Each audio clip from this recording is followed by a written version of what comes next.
Manu Ginobili, the 6'6" shooting guard out of Argentina.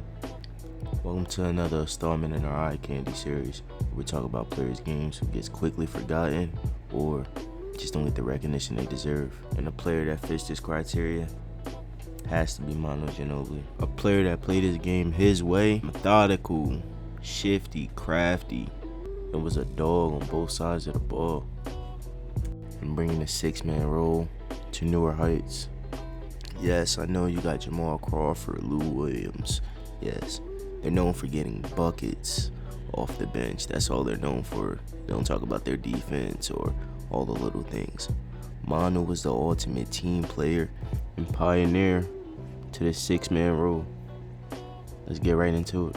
Bringing us to how he scored in multiple ways, not just on the ball, but off the ball. Being able to cut, fill the lanes correctly, find open cuts, open cracks in the defenses to take off and get easier buckets. He wasn't just dribbling the air out the ball to get a bucket. You got a player where Ginobili throws the ball in the post, and he's using this big man that's an excellent passer in Luis Scola. Look how Kobe's face guarding him. Ginobili gets physical, and Kobe's not watching the ball either. Gets right past him for a cut and dunk. Got a player where Ginobili uses the off-ball screen to perfection, leaving Allen Iverson guessing on which way he's going to get around the screen, leading to a nice mid-range jump shot for Ginobili. A player where he's getting a face guard and the defender is watching the ball. Look how he's using his quick feet to fake his defender thinking he's going to cut, and once he gets the ball, the IQ and decision making is all up to him, giving a nice pass to Tim Duncan,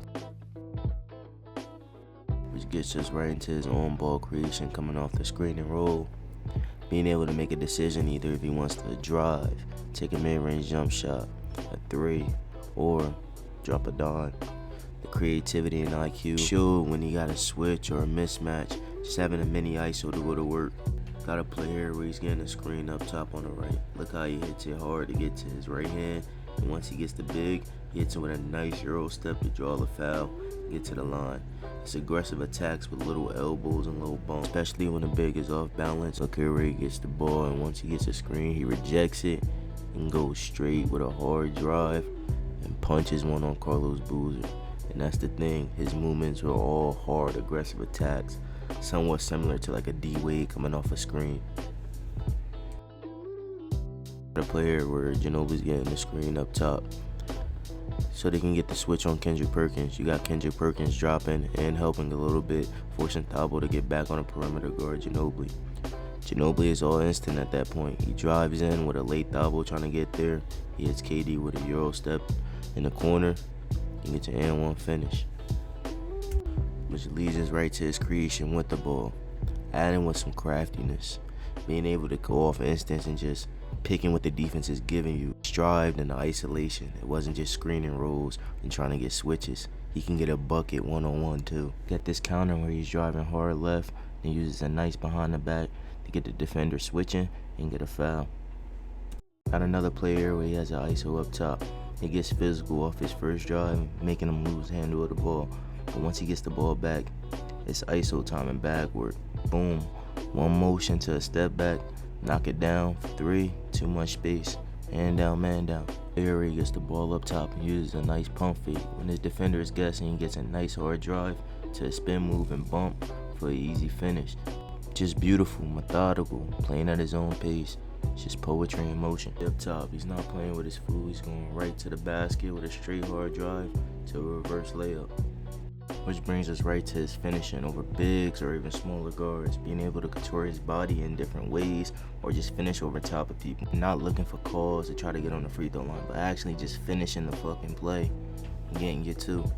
The play here with Ben Wallace guarding up top. Manu hits with a nice in and out with a finish over the helping Tyshawn Prince. Got him running on the break. Once he gets the ball, he's going up strong, finishing over the big man with nice contact to the face, but it don't matter. Here where he gets off the screen and gets inside on the defense, but then he sees the big man up and helping with his arm straight up. He has to initiate all the contact, get a nice finish with his left hand. Look here, he gets the ball and LeBron dives on the screen, gets in attack mode and finish it over Anderson Varejao and the helping Drew Gooden. Next, I want to talk about his passing and IQ. on just a level of finding his teammates for an open shooter, open cutter, or a roll man.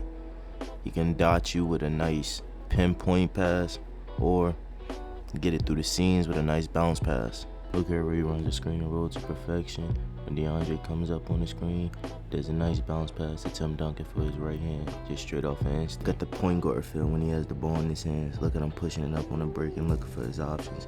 You see his trailer, you see his corner man. Look how Danny Green fills the lane and cuts.